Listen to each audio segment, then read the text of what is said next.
बिस्मिल्लाहिर्रहमानिर्रहीम। राना जाफ़र 92 न्यूज़ और news agency NNI से तल्लक है मेरा जी।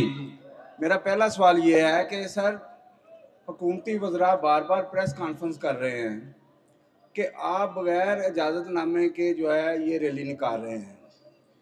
दूसरा ये है कि क्या आज इतना मतलब ये कि फ़लस्तीन के हक़ में मुसलमान नहीं निकलना है, क्या इस वक्त तक जो है हुकूमती सतह पर या कोई ज़राए जो हैं आपके साथ बैठने के लिए तैयार हैं? हमारे ज़राए का कहना है कि मौलाना फजल रहमान साहब आपसे राब्ते। बहुत शुक्रिया, मैं आपको तफसील बताता हूँ। पहली बात यह है कि इजाज़तनामा मौजूद है, तो हम मीडिया पर आपको अभी सामने पेश कर देते हैं।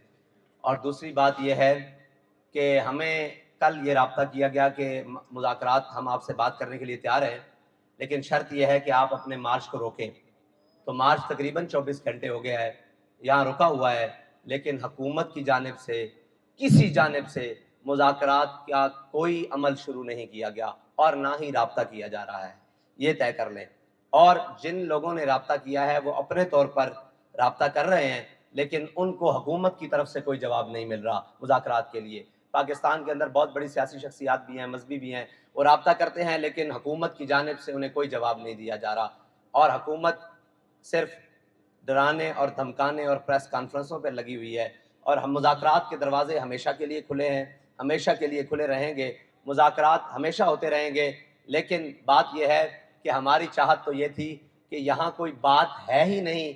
हमारी चाहत तो ये थी कि आपने ग्रीन बस चलाई हुई है, काश वो हमारे साथ होती यहाँ पर, हम उस पर बैठकर फ़लस्तीन की यकजहती करने के लिए जा रहे होते। लेकिन अफसोस ये है कि आपने ग्रीन बस की बजाय हमारे इन टूटे हुए और जनाब इन सादा सवारियों को भी लाल और खून रंग से भर दिया है।